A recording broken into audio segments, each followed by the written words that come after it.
The advantages of cryptocurrencies are sometimes the disadvantages as well.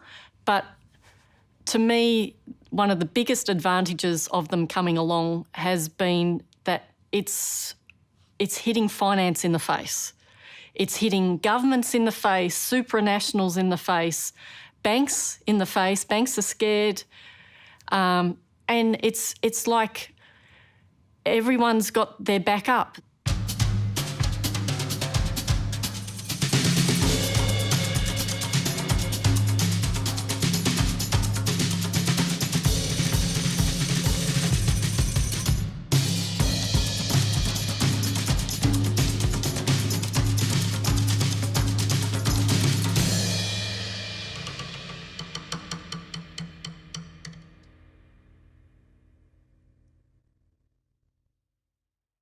The predominant use of Bitcoin and most cryptocurrencies is speculation.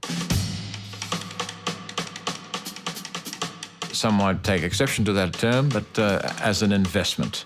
In fact, the amount of Bitcoin available that's actually used to buy and sell goods and services is relatively small compared to the volume of Bitcoin that's traded for investment purposes. Let's just throw the rule book out in some ways and reimagine a futuristic world in a new way. Be open to all forms of money, all forms of who controls the money. Who knows what's possible? The challenge with regulating any technology is that it does have legitimate purposes. The idea of outlawing cryptocurrency is one option. So China, for example, has banned offerings of cryptocurrencies. But they face the challenge, which is common in the online world, is this is a transnational problem.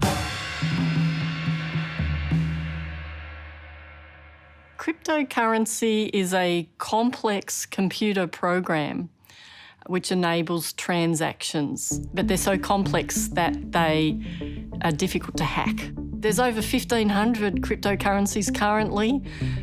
They've got all sorts of names. There's even a Trump coin. They're developed by IT entrepreneurs. It's like they've got loose and they're letting their brains run wild, going to develop all these new forms of money.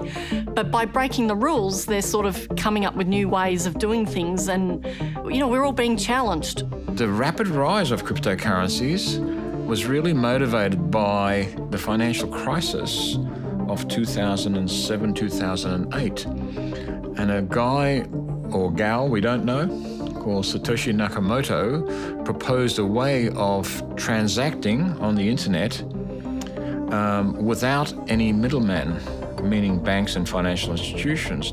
What happened during the financial crisis, and of course over the years, is this enormous distrust of banks. A lot of people believe that it was due to the largesse and the mismanagement of money by the banks, who were then bailed out by the government. You know, it's a case of socialising the losses and privatising the profits. So in order to buy a part of a Bitcoin or buy some Bitcoin, you need to sign up to an exchange which allows, I'm guessing, fiat deposit, which is like US, Australian dollar currency, bank transfers, something like that. You kind of need to sign up with them. They need to verify your identity, which means like uploading a passport. And once you're approved, you can purchase any cryptocurrency with a bank account. So it's pretty easy once you kind of do the whole identity checks. The main risk is the frustration of the rate. Say you, for example, today the rate of Bitcoin is 10,000, and tomorrow it may drop to say 9,000. But on the other side, some people like it. Some investors, they like it. If I'm very smart in investment, I can buy the Bitcoin at 6,000, and tomorrow it increases to 10,000. I earn immediately in less than 24 hours. I won't be able to steal Bitcoin from the Bitcoin system, but I can steal the Bitcoin from your computer. I can try to use different ways of hacking, even including social engineering, becoming your friends, try to get your ID and password of your Bitcoin wallet and wire it out. If you do lose your passwords and you've got no recovery for them, they're gone. Even though there's over 1,500 currencies currently, their rules on how they deal with things when they go wrong all differ.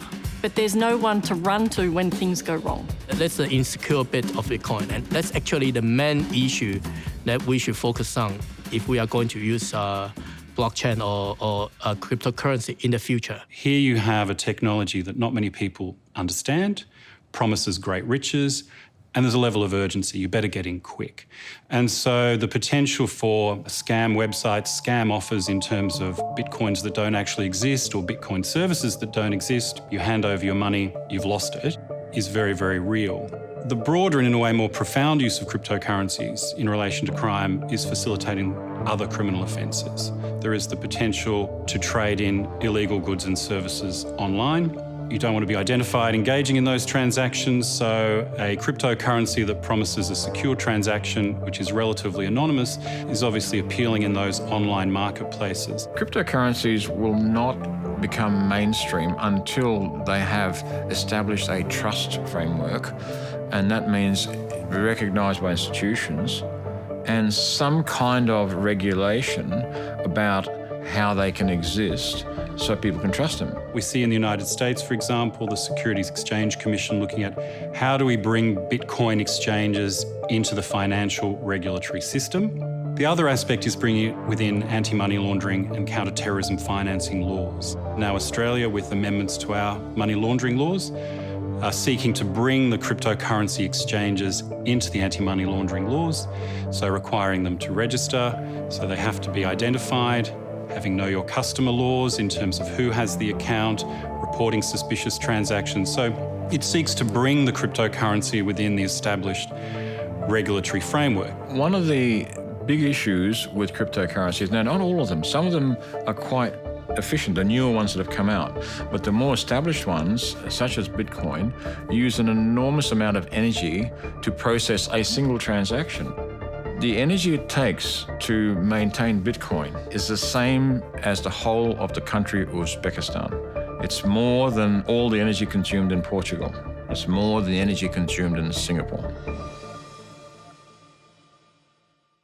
More broadly, cryptocurrencies are simply based on blockchain technology. And that's, it seems to me, the really exciting aspect of where this might go is what other uses are there, legitimate uses for blockchain. Blockchain is the underlying technology in cryptocurrency, and blockchain is not limited to the payment system. The best way to describe it is it's a distributed set of records.